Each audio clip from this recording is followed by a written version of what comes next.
파이자가 개발 중인 코로나 백신의 치료 효과가 90%에 이른다는 소식이 전해지며 증시 자금은 그동안 인기를 누렸던 원격 스마트 사회 만들기 관련 성장 주식에서 코로나 쇼크로 인해 소외를 받았던 가치주로 이동했습니다. 이런 움직임이 얼마나 진행될까요?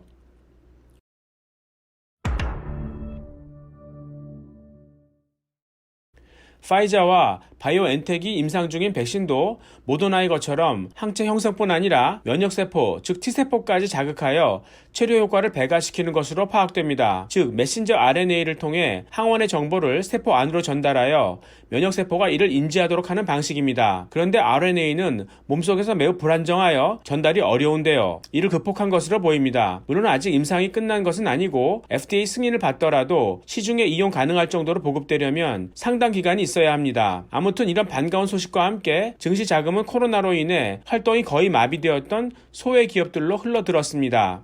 코로나 쇼크로 인해 경기 부양을 위해 눌러놓았던 금리도 올랐습니다. 금리가 오르면 성장주들은 좋지 않습니다. 왜냐하면 대부분의 이익이 먼 미래에 실현되는데 높아진 금리로 인해 크게 디스카운트 되기 때문이죠. 그렇다면 이런 성장주에서 가치주로의 로테이션이 얼마나 오래 지속될지는 금리의 상승 랠리가 얼마나 유지될지에 달렸을 것입니다. 미국은 실질금리 또는 실질투자 수익률이 다른 지역보다 높아야 합니다. 그래야 미국으로 자금이 유입될 수 있는 유인이 생기고 달러 패권이 유지될 수 있다고 말씀드려 왔는데요. 트럼프는 그 원동력을 석유 기반의 국영제 살리기에서 찾으려 했다가 실패했습니다. 바이든은 어디서 찾을 수 있을까요? 미국으로 자금이 들어오려면 희망을 제시해야 하고 그것은 바이오, IoT, 친환경을 비롯한 신성장 기업들이 보여주므로 이들을 지원할 수밖에 없습니다. 지금은 바이든을 포함한 민주당 인사들이 빅텍들과 힘겨루기를 하지만 결국 타협할 것입니다. 즉 너희들이 성장할 수 있도록 규정을 만들어주고 커넥티비티를 위한 5G 인프라를 깔아줄 테니 세금은 미국에서 내라는 요청일 것입니다. 지난 미국 대선에서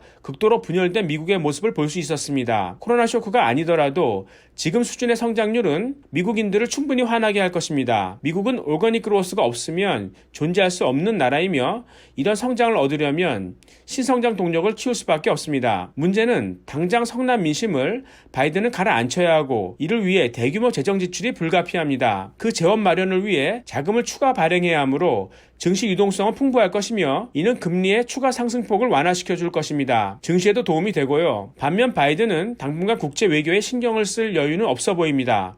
미국 내 급한 불을 꺼야 하니까요. 이렇게 미국의 장악력이 떨어진 가운데 지정학적 리스크가 불거지며 시장을 가끔 흔들 것입니다.